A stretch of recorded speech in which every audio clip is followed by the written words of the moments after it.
समाचारियंस, welcome back to समाचार 2.0। आप सभी को फिर से मेरा नमस्कार। आप मेरा नाम सुन सुन के पक गए होंगे, लेकिन फिर भी मेरा नाम है देवेश सिंह। आप देख रहे हैं समय समाचार का न्यूज सेगमेंट। यहाँ पर मैं आपसे देश और दुनिया की सबसे इंपॉर्टेंट खबरें शेयर करता हूँ। और अगर आप इस चैनल पे फिलहाल नए हैं, पहली बार आए हैं, तो इसे सब्सक्राइब जरूर कर लेना। वीडियो पसंद आ जाए तो उसे लाइक कर देना, ना भी पसंद आए तो कोई बात नहीं, वीडियो पूरी जरूर देखिएगा और लास्ट में कमेंट करके बताइएगा कि आपको वीडियो पसंद क्यों नहीं आई। आज आपसे सबसे पहले देश की राजधानी के बारे में बात करेंगे। जी हां, दिल्ली के बारे में। दिल्ली में लगातार कोविड के केसेस बढ़ते ही जा रहे हैं। 16,000 केसेस एक दिन में दर्ज किए गए। 112 लोगों ने कोविड की वजह से अपनी जान खो दी है। दिल्ली के चीफ मिनिस्टर अरविंद केजरीवाल ने अब ये डिसाइड किया है कि ठीक महाराष्ट्र की तरह लॉकडाउन के रेस्ट्रिक्शंस दिल्ली में भी लगाए जाएंगे। मॉल्स, थिएटर्स, जिम्स, सारी चीजें कंप्लीटली बंद। रात को 10 बजे से सुबह 5 बजे तक कंप्लीट लॉकडाउन। आप इसे नाइट कर्फ्यू कह सकते हैं। ठीक महाराष्ट्र की तरह 30 अप्रैल तक दिल्ली में भी ऐसे कंप्लीट लॉकडाउन रहेगा। सीबीएसई बोर्ड का डिसीजन आया कि 10वीं के बच्चों के एग्जाम्स कैंसिल, 12वीं के बच्चों के एग्जाम्स पोस्टपोन। ठीक उसी तरीके से आईबी बोर्ड ने भी अब डिसीजन ले लिया है कि 10वीं 12वीं दोनों के बच्चों के एग्जाम्स कैंसिल कर दिए जाएंगे। उनको रिजल्ट्स मिलेंगे, लेकिन जो उन्होंने पहले एग्जाम्स दे रखे हैं, असाइनमेंट्स, प्रोजेक्ट सबमिट किए हैं, उसके बेसिस पर। दिल्ली की बात हमने सबसे पहले आपसे कर ली। अब महाराष्ट्र की बात करते हैं। महाराष्ट्र में चौथी बार लगातार एक दिन में 60,000 से ज्यादा केसेस दर्ज किए गए। वहीं दूसरी तरफ अगर पूरे भारत देश की बात करें तो लगभग 2,20,000 कोरोना के केसेस एक दिन में दर्ज किए गए। वहीं अगर मौतों की बात करें तो कुल मिलाकर 1200, लगभग 1200 लोग सिर्फ एक दिन में कोविड की वजह से मरे। बेवजह घर से निकलने की क्या जरूरत है और मौत से आंखें मिलाने की क्या जरूरत है। जिंदगी नेमत है, उसे संभाल के रख।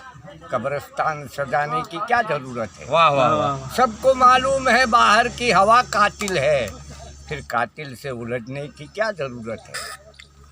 दिल को बहलाने को घर में ही मजा काफी है, यूं ही गलियों में भटकने की जरूरत क्या है। अब मैं आपको एक काफी डेयरिंग सी खबर सुनाता हूं जो सीधे विशाखापट्टनम से निकल के आ रही है। विशाखापट्टनम बहुत दूर से निकल के आ रही है। एक आदमी ने अपने पड़ोसी के घर में घुस के 6 लोगों की जान ले ली। क्यों ले ली मैं आपको डिटेल में बताता हूं। 2018 में इस आदमी की एक बच्ची थी जो बस 6 महीने की थी। उस बच्ची का उसके बगल वाले ने रेप किया था और उसके बाद उस बच्ची की जान ले ली थी, जिसके बाद इसको उस बात का बहुत ज्यादा गुस्सा था। लेकिन उसका पूरा परिवार वहां से भाग गया और अब जाके 2-3 साल बाद वो लोग अपने परिवार में किसी की शादी अटेंड करने उनका पूरा परिवार आया था। इसने देखा, इसको मौका नजर आया, वो आदमी उनके घर में घुस गया और 6 लोगों की जान ले ली। उसमें से 3 महिलाएं और कुछ बच्चे भी थे। लेकिन सबसे दुख वाली बात तो यह है कि जिसने रेप किया था वो उस वक्त उस घर में मौजूद नहीं था। अब उस आदमी का पूरा परिवार खत्म हो चुका है। वो अकेला ही पूरा सर्वाइवर बचा है, बाकी सब उसके परिवार के मर चुके हैं।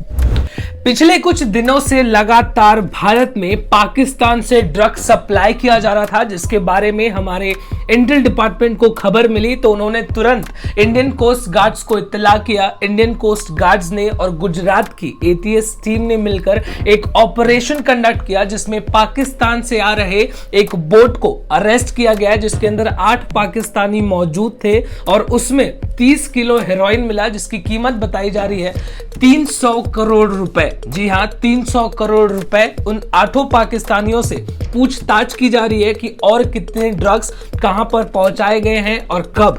दिल्ली कोर्ट ने जेएनयू स्टूडेंट उमर खालिद को बेल दे दिया है। उमर खालिद को पिछले कुछ वक्त से जेल में बंद रखा गया था दिल्ली में दंगे भड़काने के मामले में, जिसके बाद अब दिल्ली कोर्ट ने कहा है कि एक स्केच की बदौलत हम उनको इतने दिनों तक जेल में बंद नहीं रख सकते। वहीं दूसरी तरफ शाहरुख पठान, जिसने एक पुलिस वाले के ऊपर बंदूक तानी थी, आप सबने वीडियोस फोटोज देखे होंगे, उसको इस पूरे मामले में बेल नहीं दी गई है कोर्ट की तरफ से। कोर्ट ने कहा कि ऑफेंस इतना ज्यादा सीरियस है कि हम इस पर बेल देने के बारे में सोच भी नहीं सकते। एक और खबर मैं आपको बता दूं जो कि दिल्ली कोर्ट से ही निकल के आ रही है। दिल्ली की कोर्ट ने मस्जिदों में 50 लोगों को एक साथ बैठकर नमाज पढ़ने की इजाजत दिन में 5 बार दे दी है। पूरे मुंबई में पेट्रोल और डीजल के दामों को लेकर पिछले 15 दिनों से ना तो कोई बढ़त दर्ज की जा रही थी ना कोई गिरावट, लेकिन अब 15 दिनों के बाद मुंबई में पेट्रोल और डीजल के दाम 15-15 पैसे से कम कर दिए गए। पता नहीं क्यों मैं ये बता भी रहा हूं, लेकिन गिरावट तो गिरावट है। जब महंगा होता है तब भी बताते हैं, तो अब थोड़ा सा कम हुआ है तो अब भी बता रहे हैं। अगली खबर जर्मनी से निकल के आ रही है, जहां पर उत्तर प्रदेश के मेरठ से एक गौरव चौधरी नाम के आदमी जो पिछले 14 साल से जर्मनी में रह रहे हैं। गौरव चौधरी टेक्निकल गुरुजी वाले नहीं, ये अलग गौरव चौधरी हैं। वो जर्मनी में पिछले 14 साल से रह रहे हैं। वहां पर उन्होंने अपना कंस्ट्रक्शन और स्पाइसेस का बहुत अच्छा खासा बिजनेस खड़ा कर लिया है, काफी पैसे भी कमाते हैं। लेकिन अब उन्होंने डिसाइड किया है कि वो जर्मनी छोड़ के भारत अपने देश वापस आएंगे और अपने गांव के लिए कुछ करेंगे। उत्तर प्रदेश में पंचायत इलेक्शंस चल रहे हैं, वो अपने गांव से इलेक्शन लड़ेंगे और उनकी ऐसी कामना है कि वो इलेक्शन जीते और अपने गांव के लिए कुछ कर पाए। कितना सही है ना, लोग जर्मनी में अपना बना बनाया सेट बिजनेस छोड़ के वापस इंडिया आ रहे इलेक्शन लड़ने के लिए। अब ये तो बाद में ही पता चलेगा कि वो पैसे कमाने के लिए इलेक्शन लड़ रहे हैं या सच में अपने गांव का भला करना चाहते हैं। आपको क्या लगता है, आप कमेंट करके जरूर बताना। एक काफी बुरी खबर औरंगाबाद से निकल के आ रही है, जहां पर एक 35 साल की महिला ने अपने 3 साल के बच्चे के साथ एक नदी में कूदकर अपनी जान दे दी। इसकी वजह मैं आपको बताऊं तो एक दिन पहले इनके पति एक सरकारी हॉस्पिटल में कोविड पॉजिटिव होने की वजह से उनकी जान चली गई थी, जिसके बाद वो काफी ज्यादा परेशान हो गई थी और उन्होंने अपने 3 साल के बच्चे के साथ एक नदी में कूदकर अपनी भी जान दे दी। आप सबको पता है पिछले काफी वक्त से भारत और चाइना के बीच में लगातार बातचीत चल रही है, लेकिन उस बातचीत से कुछ निकल के नहीं आ रहा है। अभी कल आर्मी के चीफ जनरल बिपिन रावत ने कहा कि चाइना का ऐसा हिसाब है कि माय वे और नो वे, जो मैं बोलूंगा वो होगा वरना कुछ नहीं होगा। लेकिन भारत भी अपनी बातों से बिल्कुल पीछे नहीं हटने वाला।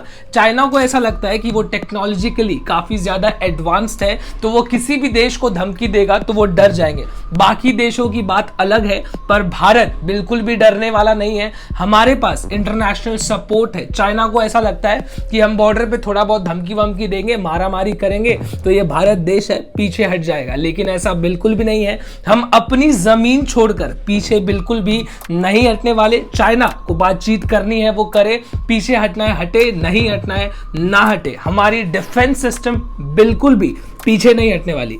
कल का आईपीएल मैच जहां पर राजस्थान रॉयल्स और दिल्ली कैपिटल्स के बीच मुकाबला हुआ, राजस्थान रॉयल्स ने 5 विकेटों से मैच जीत लिया। राजस्थान रॉयल्स के जयदेव का कहना है कि मेरे लिए ये मैच एक बिल्कुल सपने की तरह था, क्योंकि सबसे पहले तो उन्होंने 3 विकेट चटकाए, वो भी किसके? शिखर धवन, अजिंक्य रहाणे और पृथ्वी शॉ, इन तीनों के विकेटें चटकाए। आज शाम को चेन्नई सुपर किंग्स और पंजाब किंग्स, दोनों किंग्स के बीच में मुकाबला होगा। देखने वाली बात यह है कि कौन सी किंग्स ये मैच जीतती है। इसी के साथ आज की न्यूज अपडेट्स में बस इतना ही। आप अभी तक चैनल आपने सब्सक्राइब नहीं किया तो कर लो, कल आपसे फिर से मुलाकात होगी। तब तक आप अपना ख्याल रखिए। This is me Devesh Singh signing off. जय हिंद।